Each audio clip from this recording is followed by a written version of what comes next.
Bonjour, je reviens sur la question de l'immigration. Quand on décide de passer d'un groupe à un autre, d'un pays à un autre, il faut prendre la mesure des difficultés, des enjeux. Il ne s'agit pas simplement, notamment, d'apprendre une langue. J'apprends l'allemand ou l'anglais, etc.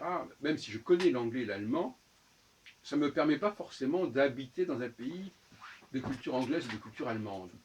Pourquoi? Parce que il y a la culture, la connaissance des noms communs, mais il y a aussi la connaissance des noms propres. Il y a la connaissance aussi des dates, des lieux. Il y a une histoire-géographie de la culture. La lecture d'un journal, par exemple, aussi, les sigles utilisés, les personnages dont il est question, les noms de rues, etc. Tout ça, c'est un ensemble considérable qui n'est pas acquis au moment où l'on apprend une langue. Pour l'excellente raison, c'est que l'espagnol se parle aussi bien à Madrid qu'à Buenos Aires, et que la culture, la connaissance des choses n'est pas la même en Espagne et en Argentine, même s'il y a des points communs historiquement. Mais un madrilène de base n'a pas, n'a pas les mêmes repères culturels qu'un un habitant de Buenos Aires, etc. Donc, on rencontre des francophones à Paris qui parlent le français, qui, même d'une certaine manière, ont un accès à la littérature française, mais qui sont extrêmement ignorants de tout ce qui fait le ciment culturel de la France, du français d'aujourd'hui. Parce qu'il est évident que la culture, elle est propre à chaque génération. Que ce que nous savons aujourd'hui, par définition, n'est pas ce que nos ancêtres savaient, nos prédécesseurs savaient il y a 100 ans, pour l'excellente raison, c'est qu'il y avait des choses qui n'avaient pas encore eu lieu. Mais même ce que nous savons aujourd'hui ne nous permet pas forcément d'avoir la culture des gens d'il y a un siècle. Donc, l'acquisition de la langue n'est pas liée directement à l'appartenance à une culture donnée. Et il y a des gens qui sont francophones ou qui emploient des tas de mots français et qui n'appartiennent pas pour autant à la culture française. Par exemple, les anglophones qui emploient des mots français ne connaissent pas pour autant la culture française. Bien que le français fasse partie, et même soit le fruit de cette culture quelque part, jusqu'à un certain point. Qui permet de relativiser, de découpler, de déconnecter la langue et la culture. Ce sont deux choses complètement différentes. Inversement, quelqu'un qui étudie de très près la culture française pourrait ne pas parler parfaitement la langue française. Et quelqu'un qui parle parfaitement la langue française peut, dans bien des cas, ne pas connaître la culture française, ou avoir d'énormes lacunes à ce sujet. Donc ce sont des choses qui ne sont pas forcément liées, pas forcément en fonction l'une de l'autre, jusqu'à un certain point, bien entendu. Et cela vaut, par exemple, à une époque, quand je fréquentais le restaurant universitaire de la Cité internationale, on fréquentait beaucoup de. Enfin, il y avait une famille qui venait, je crois, de Bolivie, et on voyait bien que ce qu'ils savaient, eux, qui leur paraissait évident, ne l'était pas pour nous, et ce qui nous paraissait évident au niveau de la connaissance, de la culture, était quelque chose d'extrêmement vague pour eux, même s'ils arrivaient à s'exprimer en français. Et dans un milieu donné, même si on reste en France, chaque milieu a sa culture. Il y a des noms, par exemple, des responsables dans une certaine entreprise, que tout le monde connaît quand on fait partie de cette entreprise ou de ce milieu, et que des gens qui ne font pas partie de ce milieu ne connaissent pas. Donc c'est. Bon. Et à l'intérieur même de la France.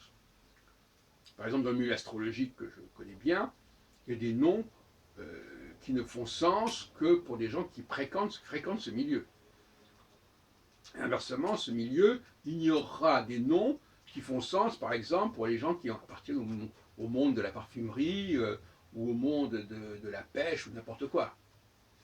Donc chaque milieu a ses référents, a ses noms propres, a ses repères.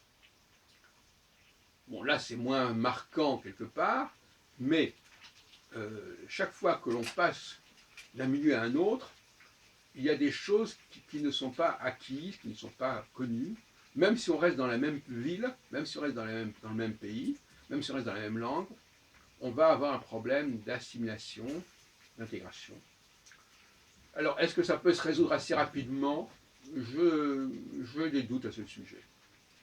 Parce que la culture, c'est quelque chose qui s'est accumulé, qui s'accumule, qui s'agrège au cours des années, qui est fait d'une multitude de petites informations, et je crois qu'il est extrêmement difficile de se mettre à niveau. Je ne dis pas que ce soit impossible, mais ça me paraît très difficile. Mais en même temps, ce que nous savons désigne le groupe auquel nous appartenons. Il peut y avoir aussi des particularités de langage qui sont propres à un certain milieu. On ne parle pas exactement la même langue française dans tel et tel milieu. Donc là aussi, ça peut être signifiant. Je pense au film, pièce de théâtre aussi, My Fair Lady, où le docteur qui était là, Doolittle, je crois, était capable de repérer le quartier où habitait une personne à Londres par sa façon de parler, par sa façon de s'exprimer.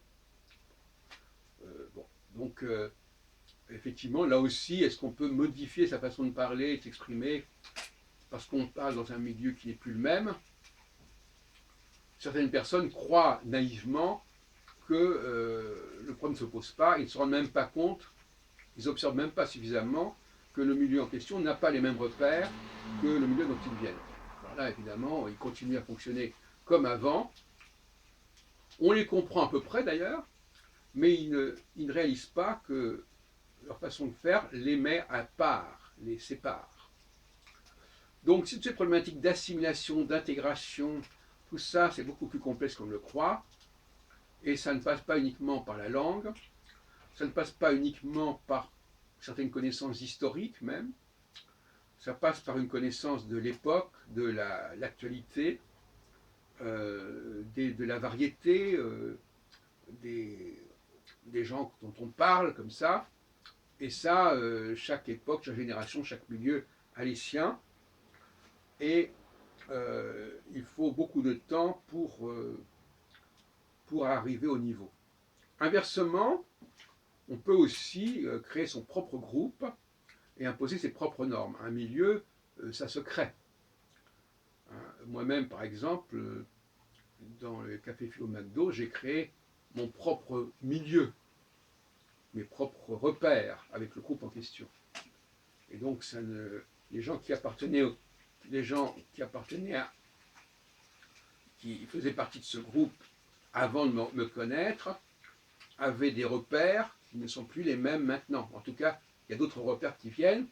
Et les gens qui appartenaient à leur groupe, mais qui n'appartiennent pas à mon groupe, n'ont pas non plus les mêmes repères. Donc ça peut devenir très compliqué tout ça, effectivement.